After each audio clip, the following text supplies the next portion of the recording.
Today is May 17, Friday, 11:30 AM, no? Bali nung nakaraang araw, naibigay na sa amin yung bike na ibibigay sa amin. And kagabi, pauwi na kami around 11 PM. Umulan kasi. Sobrang lakas ng ulan dito sa lugar namin. And kinailangan namin na iiwan yung bike kasi delikado mag-bike kagabi. Sa sobrang lakas ng ulan kagabi, wala ka nang makikita sa daan. So ayun, hindi muna kami nag-bike. Tapos nag-offer sa amin yung isang senpai namin sa trabaho na ihatid na lang kami sa bahay, no? Para at least safe kaming makakauwi. So ngayon, babalikan namin yung bike na ibinigay sa amin. Medyo malayo rin yung lakad namin yan. Kasama ko pala si Mark, nandiyan sa unahan ko. Pupunta kami ng shrine ngayon. Medyo excited ako kasi hindi ko pa nang pupuntahan yung shrine na yun. And sabi nila, maganda daw yung shrine na yun. Marami rin mga foreigner na pumupunta doon, tsaka mga Japanese, no? So ayun, samahan nyo kami ngayon, ha?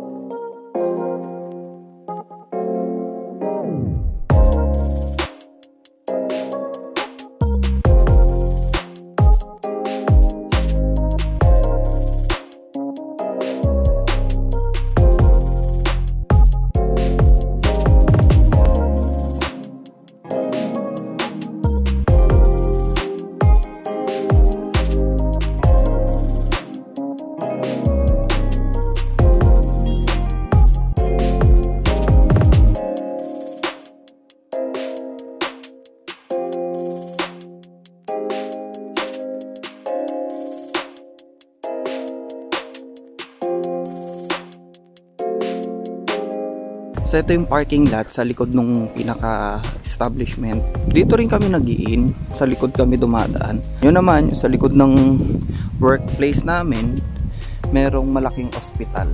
Bale, ito yung bike na ibinigay sa akin. Kinuha na namin, no? And gagamitin namin yung bike namin ni Mark papuntang shrine. Malapit dun sa bahay ni Diana. Maganda yung kulay niya.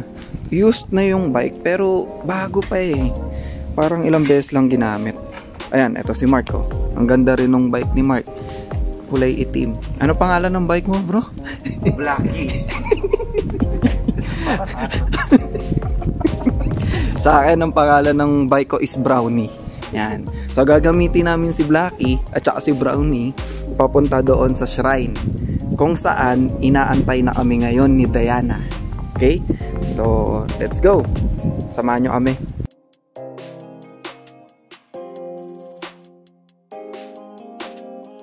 Bago dumiretso ng shrine, naisipan muna namin ni Mark na dumiretso ng Daiso dahil may ilang gamit kami sa bahay na kailangan bilhin dito. Bali kakarating lang namin dito sa Daiso ni Mark. Naunahan pala namin si Diana. Papunta pa lang daw siya. So, antayin namin siya saglit. Tapos mamimili kami dito sa Daiso ng ilang gamit na kailangan sa bahay. Pagkatapos namin dumaan ng Daiso ni Mark, dumiretso naman kami dito sa may tabing dagat, malapit sa tinitira ni Diana.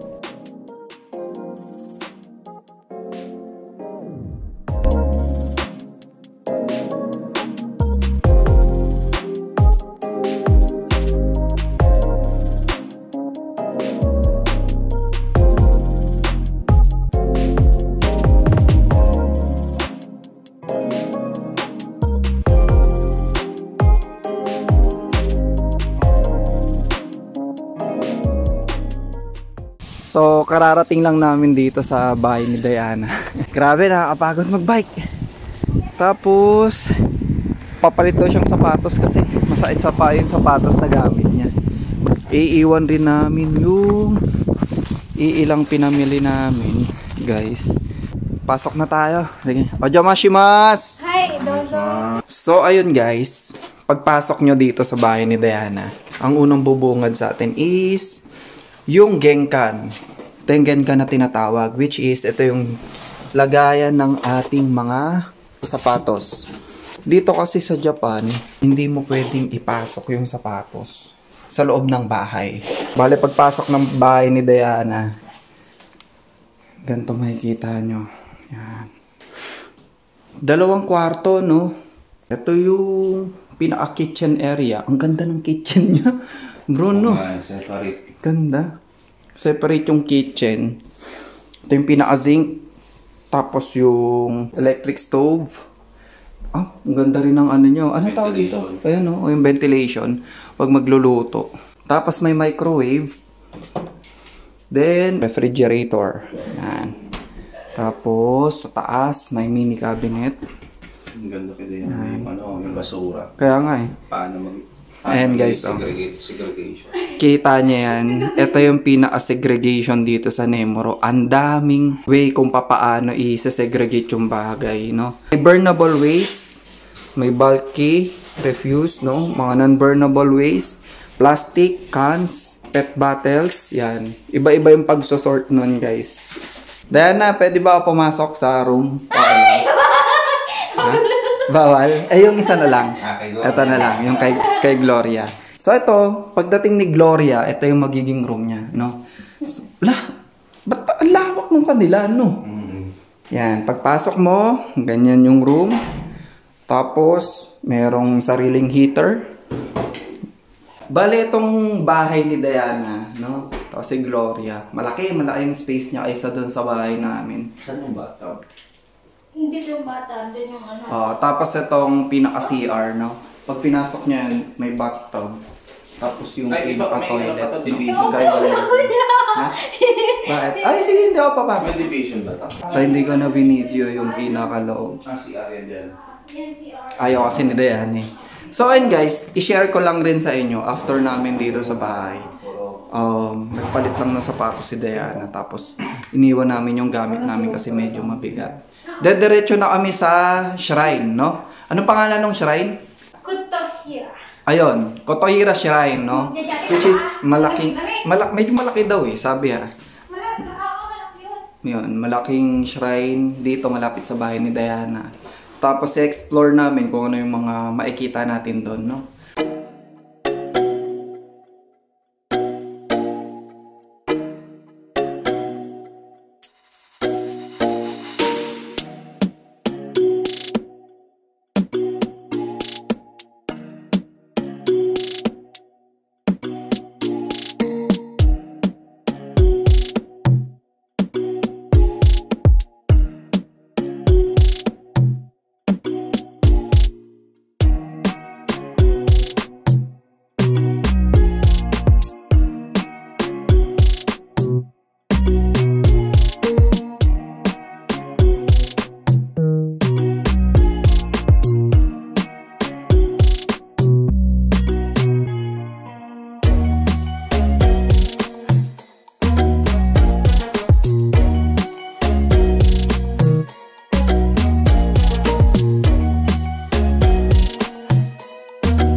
Ayan guys, andito na kami ngayon sa harap ng Kotohira Shrine. Ang ganda oh.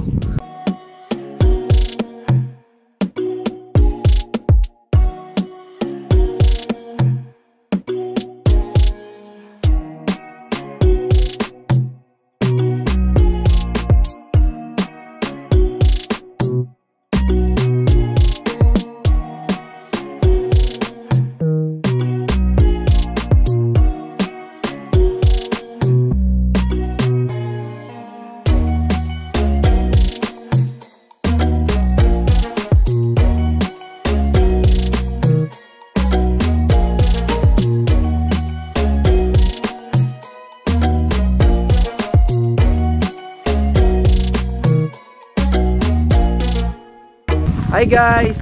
Yan, bali parang umakyat na kami no sa pinaka-shrine. Grabe ang lamig dito sa tuktok bro no. Kitang-kita yung dapat mo. Kitang-kita oh. Ay oo nga, ang ganda. Yan nyo guys. Sa kabilang side namin, dagat. Yan. Doon, dagat.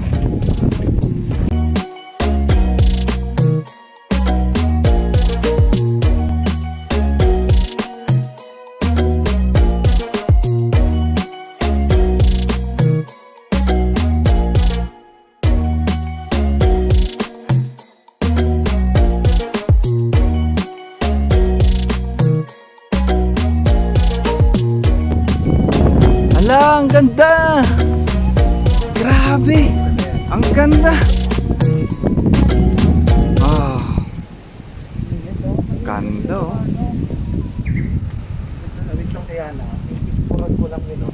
Ayun guys, bali parang pangalawang entrance no. Ano, pinaka gate. Parang gate kasi sa kanila yung ganyan, di ba? Anong tawag sa ganyan, bro? Yan yung Jinja. Ay, pinaka Jinja Shrine. Ah, ganda. Okay. So, nabasa ko lang rin, ginawa daw to dati. Matagal na eh. Para sa mga fishermen.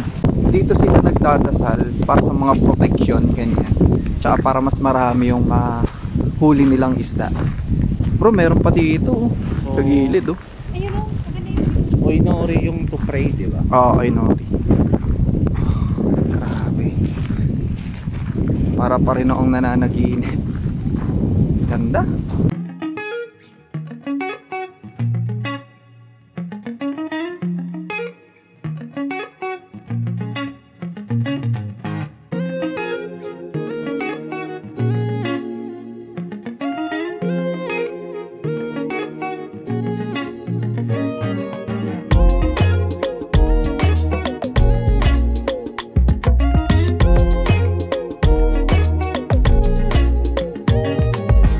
Ano kaya to, bro?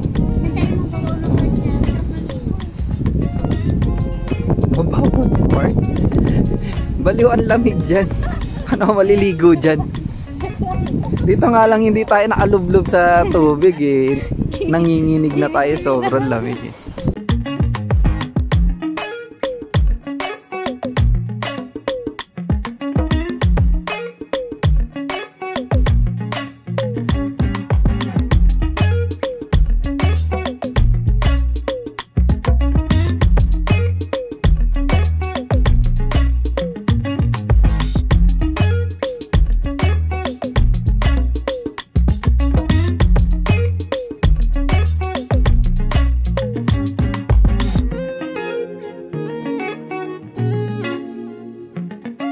Dito na kami ngayon sa taas netong shrine. Konnichiwa Mark sa mga Japanese. Yan yung pinaka-entrance. Grabe, ang ganda dito guys. Ito yung first time na pumunta ako sa shrine. Ito sa Nimoroshi. Ito gaganda yung mga shrine dito.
Bali guys, ito yung pinakamapa niya. Itong shrine na to. Kanina, dito kami pumasok, no? Dito kami pumasok. Ay, tama ba? Oo, dyan. Dyan tayo pumasok. Tama, dito kami pumasok. Pero yung sa gilid, ayan, padiretso yun doon. Sa parking lot. Ito yan, andito tayo ngayon. Laki niya, oh. Ito yung kabayo kanina, ano bro. Tapos andito kami kanina nagpray, no? Or nagpasalamat sa mga blessings. Punta tayo Ganda, dito. oh. Maganda oh. Ay, oo nga, no. So, ibig sabihin kanina, Dito tayo doon. dito tayo. Dito, pumasok dalawa. Tapos Doon tayo dito tayo nagpicture nagpicture. Tapos ito Paakyat, oo nga. Gumanong kami paakyat. Tapos dito kami nagpicture. Oo nga, dire-diretso lang. Ito yung sinabi kong parang pangalawang gate, no? Pangalawang gate. Galing, no? Ano to? Parang pinaint siya, no? Galing. Pati yung mapa, ano, pininta. Galing. Andito na kami ngayon sa parking lot. Umupo lang rin kami saglit. Kasi nakakapagod rin yung pag-akyat namin. Ang ganda dito, no? Sobrang ganda, no? Daming lugar talaga dito sa Nemoro na maganda, no? Hindi pa lang na-explore. Hindi lang natin na-explore. Ito naman yung bilihan ng mga, anong tawag dito, bro? Oo. Parang memorabilia dito sa shrine na to. Ganito yung itsura niya sa entrance, no?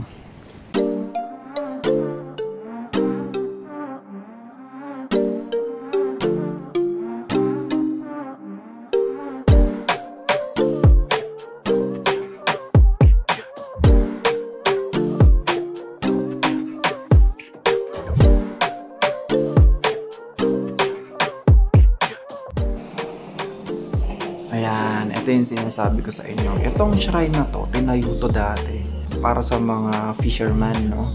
Bali, yung mga Japanese people nung sinaunang panahon, pumupunta sila dito sa shrine na to para magdasal, para mas maraming mahuling mga isda or kahit anong mga makakain galing sa dagat. Bukod dun, nagpe-pray rin sila dito sa shrine na to para magkaroon sila ng protection, no? Habang nasa dagat sila.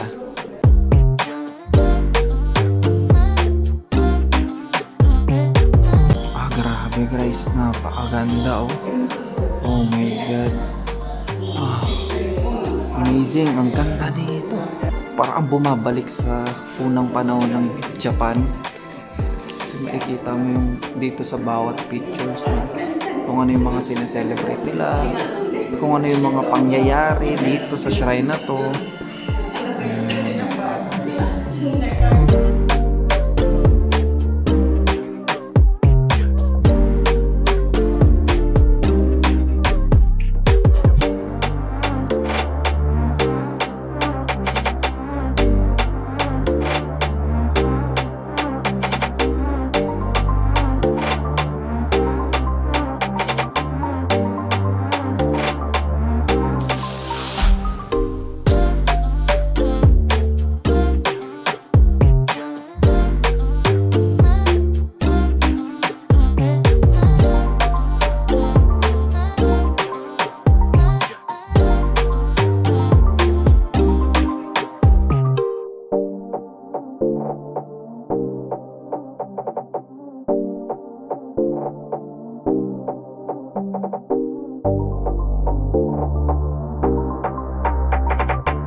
Kung titignan mo pala itong pinakabinubuhat ng mga Japanese people dati.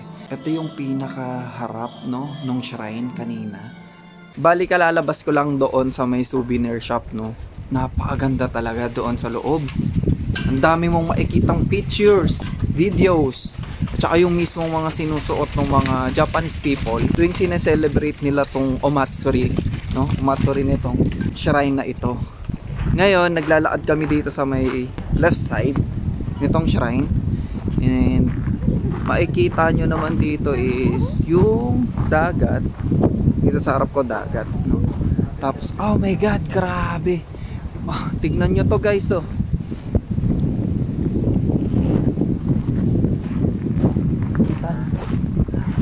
Laking statue, no?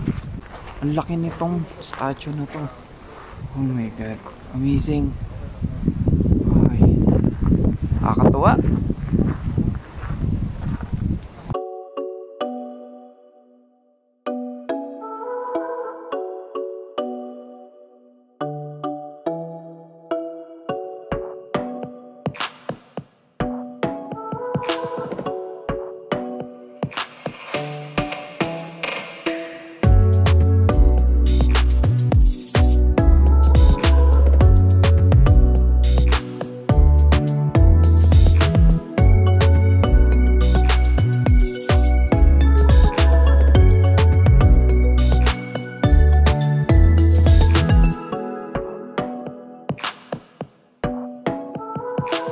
Bali katatapos lang namin dito sa taas ng Kotoira Shrine, no?